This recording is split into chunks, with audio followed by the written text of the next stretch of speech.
에디의 시황잡담의 에디입니다.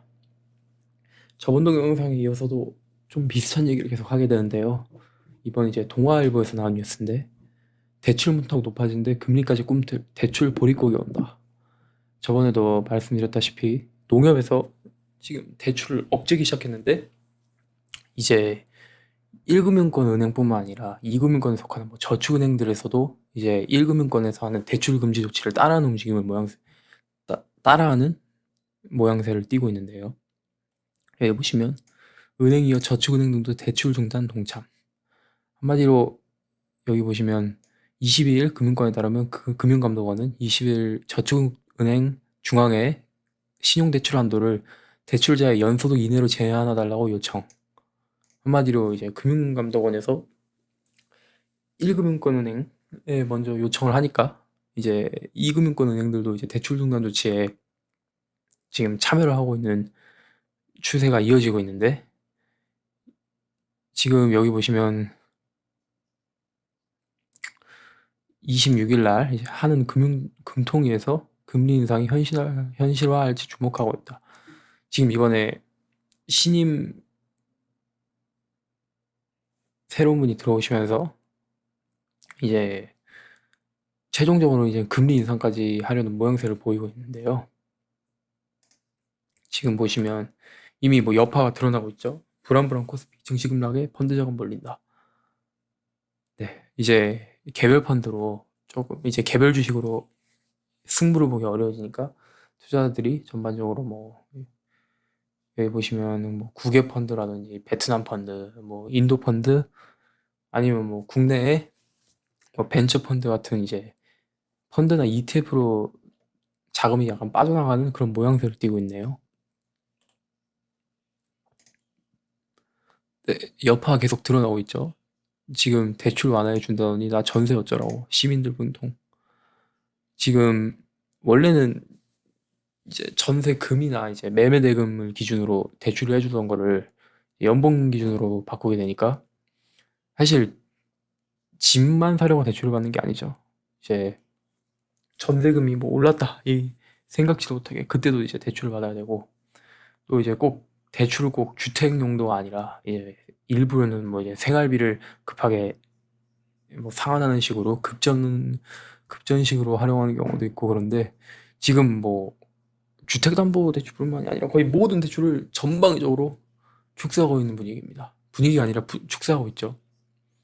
여기서도 이제 지역 농협 이제 농협은행도 이제 우리가 아는 NH농협은행 그게 이제 1금융권 은행이고요. 2금융권이라고 속할 수 있는 뭐 축협 농협이 있는데 그쪽 농협도 이제 대출을 점점 축소하고 있다.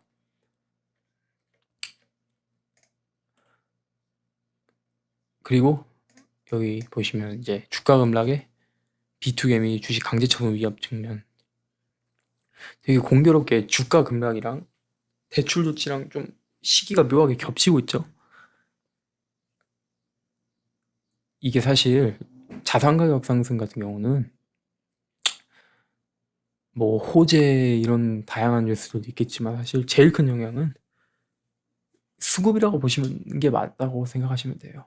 이제 중앙은행이나 아니면 뭐 금리 정책이나 양적 완화라든지 뭐 대출 정책이라든지 그런 게 어느 방향으로 가느냐에 따라 주가가 내리고 오르고 내리고 하는 그런 영향력이 더 커졌는데 자 이제 여기서 조금 몇 가지 생각해 봐야 될 부분들이 있어요.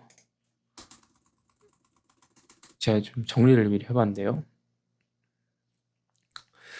우선 첫 번째로 말씀드리고 싶은 게 우리가 흔히 보통 일본이 플라자 합의로 이제 엔달러 환율이 조정이 되면서 그러면서 일본이 뭐 경기가 안 좋아지고 버블이 무너지고 안 좋게 갔다라고만 그냥 알고 있잖아요, 보통. 근데 조금 더 자세히 들여다볼 필요가 있는 게 실제로 일본은 플라자 합의 이후로도 금융을 통해 상당 부분 이익을 봤었다. 이게 무슨 소리냐면 수출 기업 입장에서는 이제 1달러가 거의 한 1달러가 240엔이었다가 한 130엔대로 떨어지면 반토막이 나죠. 되게 치명타를 받았을 거예요, 실제로도. 하지만 그때 상황을 아셔야 되는 게, 그때 미국 제조업이라든지 거의 전통 일본을 제외하고는, 그때는 또 중국은 또 이제 마오쩌둥이나 한참 그 개혁 개방 이전에 개혁 개방 이전에 그런 내부적인 권력 암투에 있었던 상황이었으니까, 플라자 이후로도 일본이 뭐 당장 무너지거나 그러진 않아요. 무슨 소리냐면, 일단 기본적으로 당장 환율이 바뀐다고 내가 계속 쓰던 물건을 갑자기 바꿀 수는 없잖아요. 대체제가 있어야 되는데 일본 물건에 대한 대체제가 없었던 상황이란 말이에요.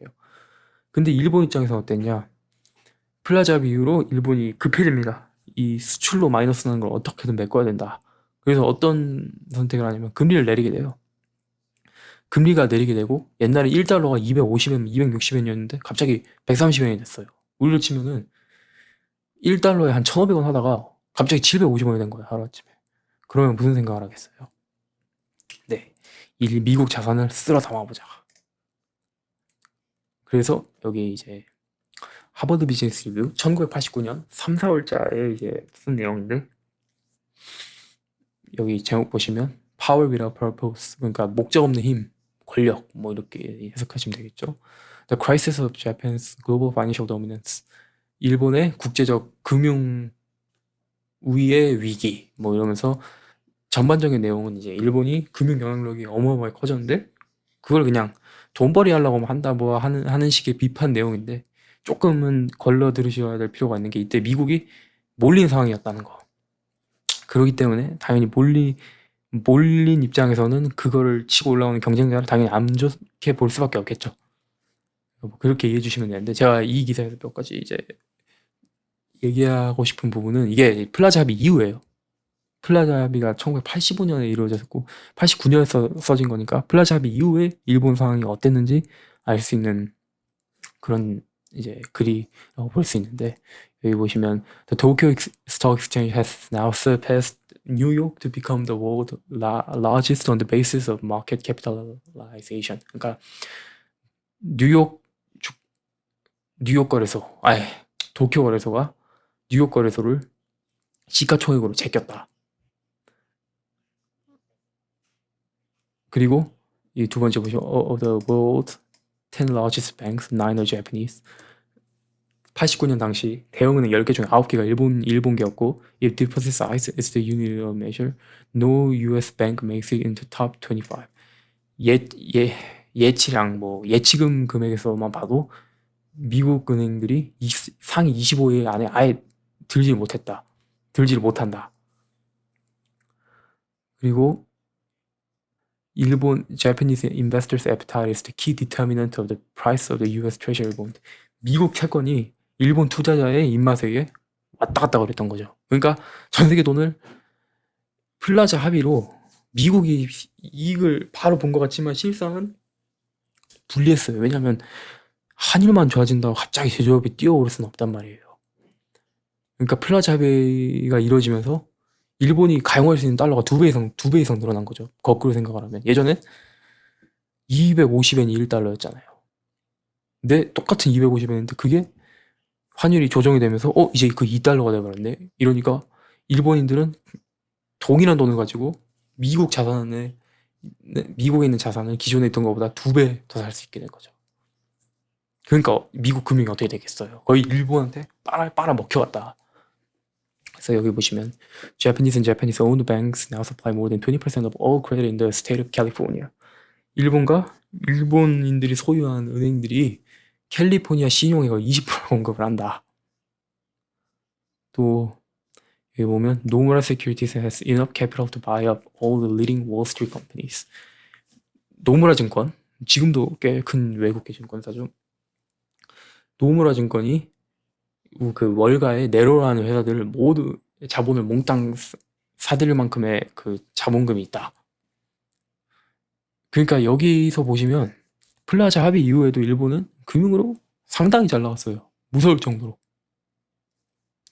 여기도 보시면 지금 이 기사가 전부 하나 사례가 더 있는데, 여기 컨티넨탈 뱅크 오브 일리노이라는 은행이 있었대요. 이제 1984년에 있었던 은행인데 이게 이제 파산하게 된 계기가 그 이게 이제 이거 관련된 뉴스가 잘못 번역돼서 일본에 퍼지었는데 그때 당시 뭐 인터넷도 없었고 좀 느렸잖아요. 한 템포씩. 그러니까 잘못된 정보가 가니까 일본 투자자들이 돈을 싹 다 빼면서 미국에 있는 은행 하나가 망해버렸다는 기사예요. 1984년에. 그러니까 쉽게 생각하시면 우리나라의 뭐 부사은행쯤 되는 은행이 이제 뉴스가 터졌는데 그게 중국에 잘못 번역이 된 거예요. 그래서 중국인들이 돈을 다 뺐는데 그래서 부사은행이 망했다. 그러니까 어느 정도의 파워였는지 약간 짐작할 수 있는 거죠. 그러니까 89년 플라자 합의 이후에도 일본은 꽤 잘 나갔다. 그렇게 볼 수 있는 거죠. 근데 이제 일본이 어디서 꼬꾸라지게 되느냐. 플라자 합의보다 더 치명적이었던 것은 무능한 일본 중앙은행의 통화 정책. 이거는 제가 그 벤 버냉키 의장, 그러니까 2008년 당시 양적 완화를 주도한 경제학자시죠.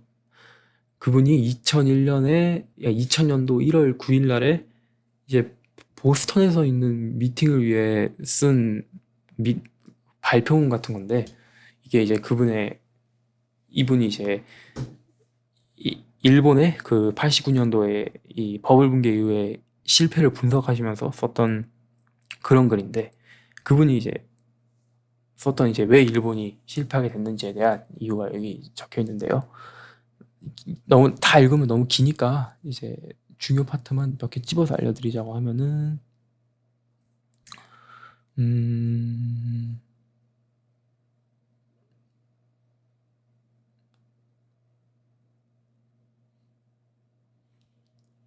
여기 보시면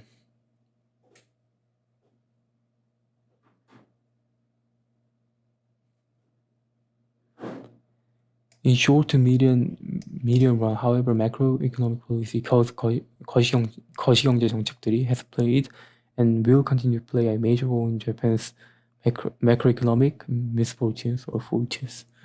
그러니까 중장기적으로 보자고 하면은 그 거시경제 정책이 역할을 해왔고 그리고 앞으로도 그럴 것이다.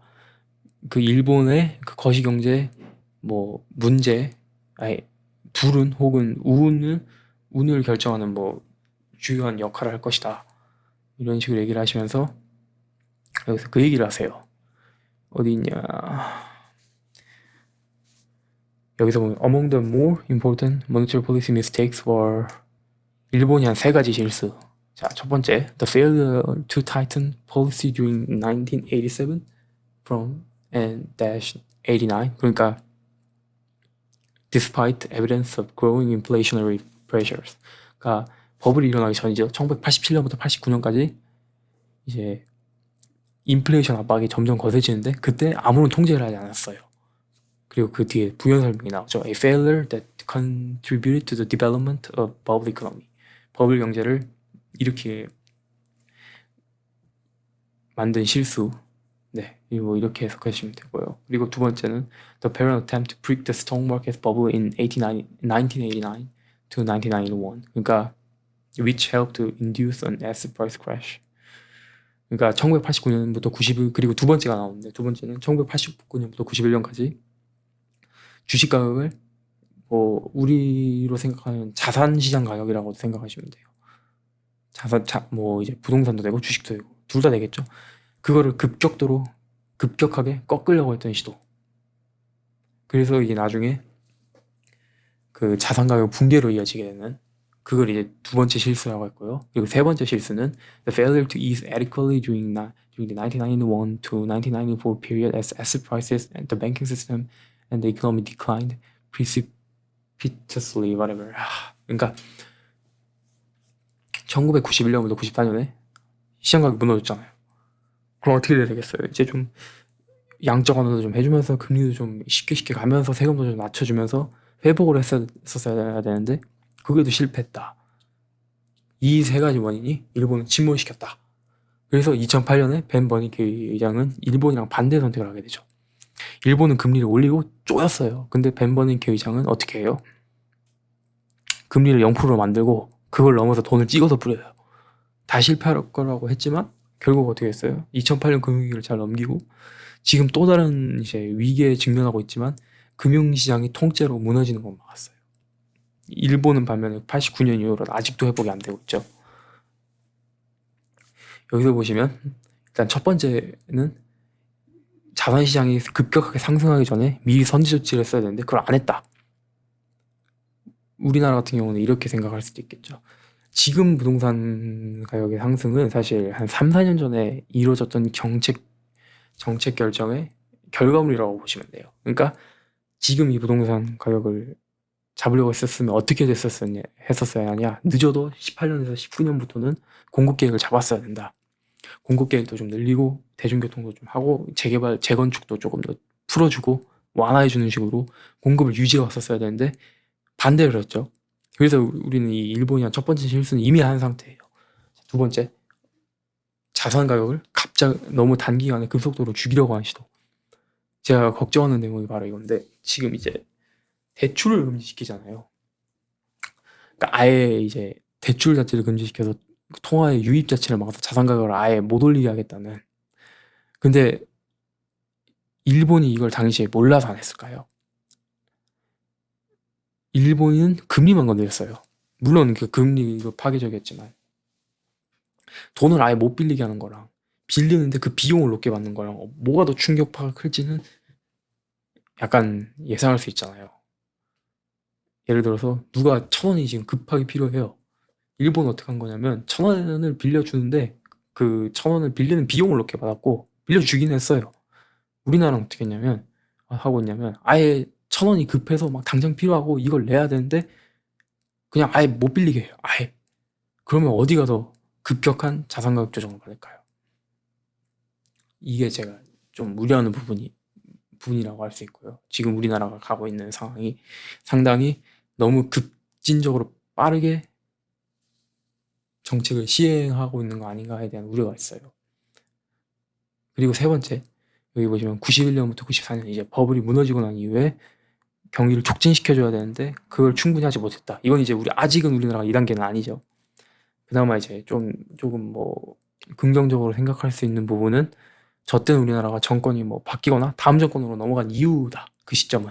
왜냐면 우리 아직 2번 단계 이제 자산 시장을 급격하게 이제 가격을 이제 급격하게 하강시키려는 그런 직전에 있기 때문에 뭐 3단계까지 오진 않았지만은 이제 그거죠. 지금 하고 있는 이런 대출 규제나 이런 부분들이 좀 급진적이다 많이. 왜냐면 부동산은 이제 이번 정권 내에서는 잡을 수 없다고 보시는 게 맞는 게 부동산이 이제 공급 계획을 잡고 뭐 짓고 그게 실제 물량으로 풀리는 데까지 3, 4년 정도 걸려요. 3, 4년.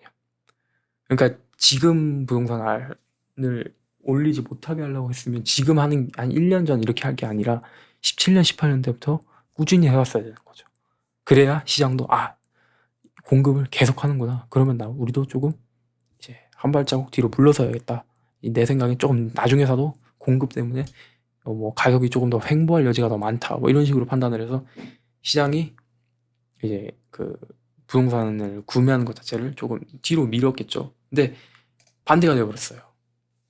우리나라는 정부 이제 대책들이 일관되지 못하고 두 번째로 너무 많이 나왔잖아요. 계속 특단의 대책 뭐 어마어마한 게 온다 이렇게 했지만 그게 22번이 되니까 시장이 이제 아예 정부의 말 자체를 신뢰를 할 수 없게 된 거죠. 그냥 정부가 뭐라고 하든 간다 집값은 무조건 올라간다 이런 시그널을 너무 확실하게 줘버린 거예요.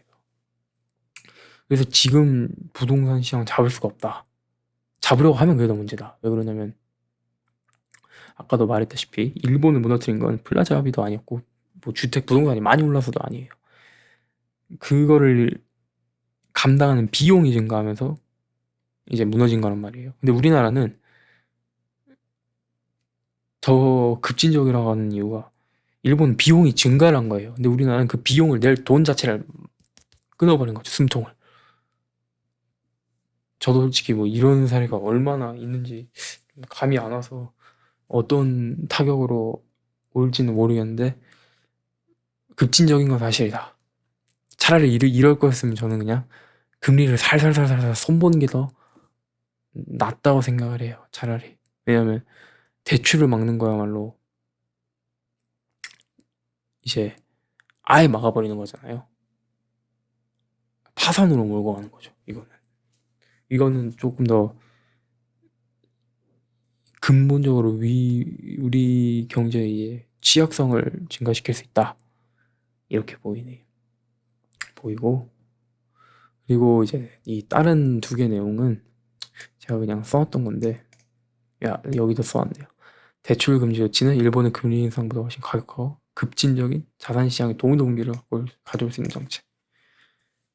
지금 대출을 막으면 전세금부터 다 집 사는 거 아니잖아요. 그걸로 생활비도 좀 하시는 분도 있으시고 전세금도 전세로 좀 하시는 분도 계시고 보증금이 좀 모자라서 그걸로 대출 받는 분도 계시고 코로나 때문에 지금 영업 제한도 안 걸리는 영업이 안 되는 상황이잖아요. 근데 이제 가게를 최대한 유지를 하려고 신용카드 이런 거 쓰다가 이제 그것도 안 돼서 뭐 전세담보대출, 전세대출, 주택담보대출 이런 식으로 조금씩 끌어 쓰는 사람이 많을 거란 말이에요. 왜냐면 꼭 대출을 그 용도로 받는 게 아니니까. 근데 그걸 자체를 막아버리면 전세금을 받는 주체가 있을 거 아니에요. 전세금을 올렸어요. 그 사람이 전세금을 받아야겠죠. 근데 그 주체가 돈을 못 받으면 그 주체는 또 누구한테 다른 돈을 줘야 되고 너무 급진적이다. 저는 그렇게 생각을 해요. 하고 좀 상당히 위험한 국면에 서 있다. 저는 이렇게 보고 있어요. 어느 정도는. 그리고 이제 제가 3번 같은 경우는 어느 이제 다른 유튜브 채널을 보다가 이제 써놨던 건데 가끔 이제 그런 분들이 계세요. 이제 일본 주택시장과 우리나라 부동산 시장 이런 걸 딱 동일시하고 보시는 분들이 계신데 조금 다른 게 일본은 단독주택 위주예요. 기본적으로. 근데 우리나라 아파트 위주죠. 같은 땅이 있어도 일본은 거기에 뭐 예를 들어서 50평이 있다. 50평 있으면 일본은 하나밖에 못 짓죠. 단독주택이니까. 뭐 많아야 한 세 채, 네 채. 근데 우리나라는 어때요? 거기 위에 기본적으로 옛날 아파트들은 15층에서 20층, 요즘 아파트는 30층, 막 40층까지 올릴 수 있어요. 무슨 소리냐? 같은 토지 면적이어도 우리나라에 들어가는 아파트가 아파트 공급량이 10배에서 15배 이상 더 많다. 같은 땅에 같은 위치에 공급되는 주택량이 훨씬 많다. 근데 반포 같은 데 보면 30억, 40억 하잖아요. 근데 그게 그 한 동의 가격이 아니라 한 채의 가격이잖아요. 그걸 생각하면 우리나라 시장도 마냥 이제 저렴하다고 볼 수는 없다. 이게 버블이 아니라고 볼 수가 없다. 마냥. 그런 것 때문에 썼던 거고. 또 이제 한 가지 차이점은 일본은 철도 중심인데 우리나라는 자동차 중심이에요. 이건 이제 제가 좀 나중에 조금 더 정리를 해서 더 설명을 해드리겠지만 일본 같은 경우는 기본적으로 모든 시가지가 철도를 중심으로 형성이 돼요. 이제 철도역을 중심으로 거기 중심에 이제 상권이 생기고 그 상권 주위에 뭐 주거지가 나오고 뭐 공원을 짓고 이게 기본적인 일본의 도시개발이란 말이에요. 근데 우리나라는 좀 다르죠. 우리나라는 어떻게 보면 아파트 단지와 미국에서 넘어온 그 자동차 문화 있잖아요. 뭐 근교에 나가서 좀 좋은 아파트에 살고 이제 미국도 보면은 도심지는 되게 안 좋아요. 근데 근교로 가면 갈수록 부자들이 더 많죠. 우리나라는 그런 이제 미국의 문화, 북미권의 문화에 조금 더 큰 영향을 받았는데 이것도 부동산 시장에 상당한 변수로 작용을 한다.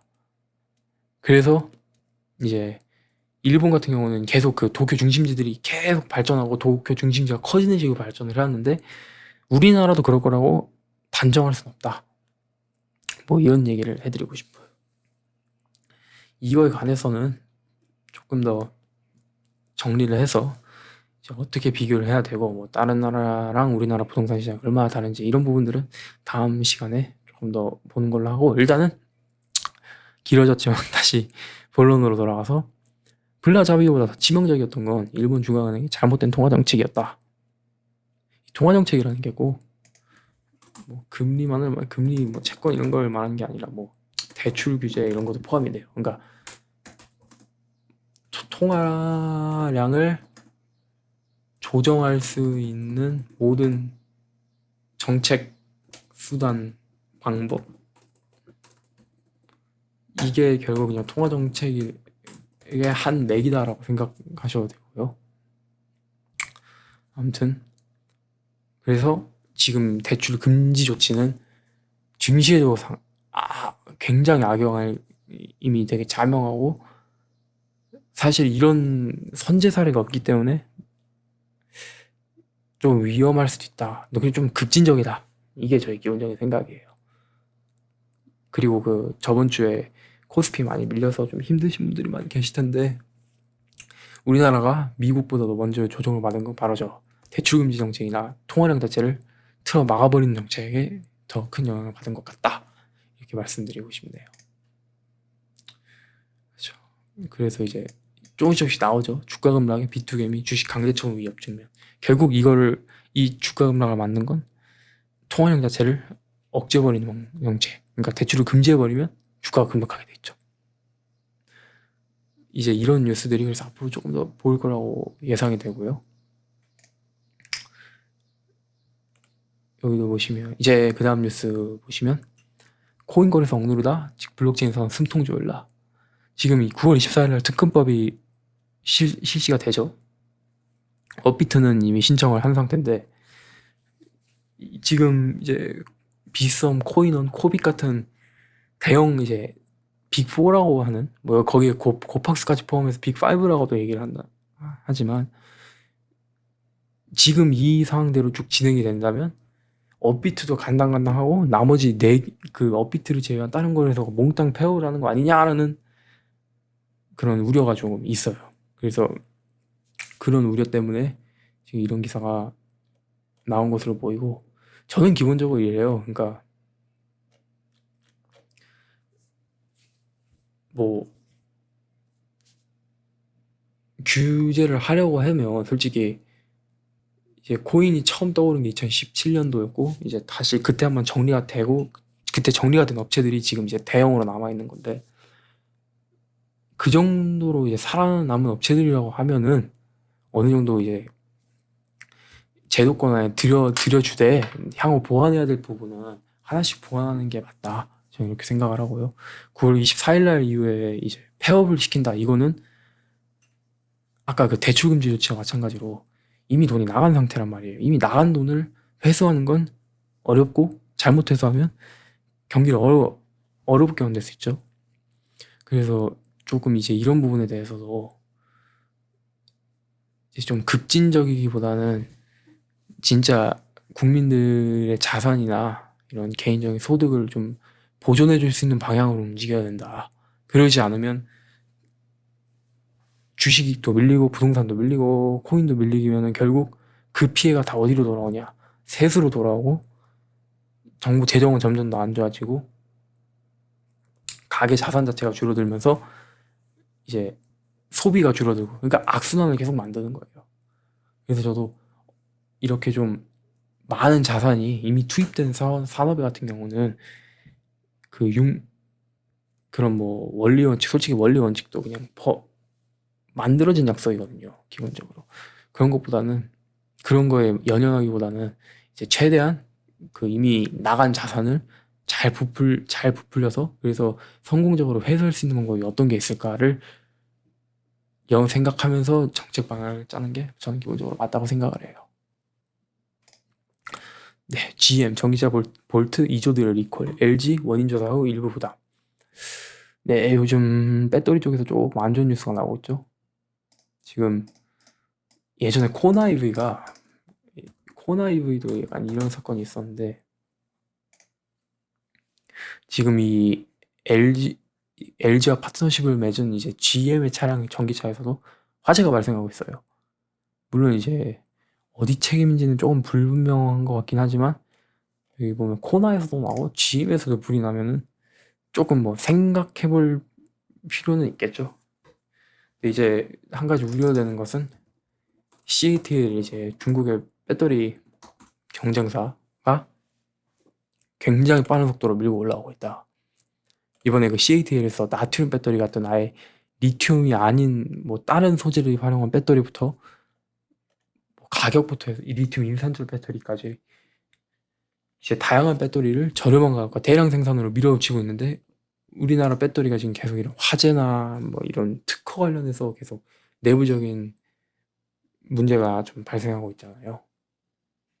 그래서 이런 부분에 대해서 조금 좀 더 지켜봐야 될 필요도 있고, 그리고 국내 업체끼리는 조금 이제 뭐 서로 약간 뭐 공격하기보다는 조금 더 협력하는 모양새를 갖춰야 되지 않나라는 생각이 들어요. 왜 그러냐면 이 중국 CATL의 공세가 생각보다 훨씬 강해지고 있고, 저도 솔직히 CATL이 나트륨 배터리 같은 이제 아예 다른 소재를 사용하는 배터리까지도 저렇게 빠르게 장악할 거라고 전혀 아예 생각을 못 하고 있었기 때문에, 지금 이제 샤오미가 삼성전자를 추격해오는 속도가 빨라지는 것처럼 우리도 이 CATL의 추격 속도에 맞춰서 좀 이제 대기업들끼리 또 이제 배터리 업체들끼리 조금 싸우기보다는 더 협력을 강화하고 그럴 필요가 있다라는 저의 기본적인 생각이에요. 그래서 오늘 이렇게 브리핑 뉴스 시황 잡담을 좀 했는데, 요즘 좀 뉴스가 많은 것 같아요. 이제 아프가니스탄, 제가 아직 이제 정리는 못했지만 아프가니스탄부터 해서 경제 뉴스 보면은 지금 카카오뱅크부터 뭐 환율 얘기, 이제 환율이 계속 오르고 있죠. 환율 얘기에 좀 노사 갈등 파업 뭐 이런 얘기도 나오고 있고, 그리고 지금 반도체 공매도 주가 하락이 나오면서 이런 부분에 대한 얘기도 되게 좀 많아지고 있고, 사회 섹션으로도 와도 뭐 백신 수급 상황이 그렇게 막 좋다고 할 수 없는 상황인 거죠. 그러니까 좀 급격한 경제 시스템의 변화나 이런 게 단기간에 좀 일어나고 있다. 그걸 조금 알아두시면서 오늘 이제 에디의 시황 잡담을 이렇게 끝내도록 하겠습니다. 감사합니다. 좋은 하루 보내세요.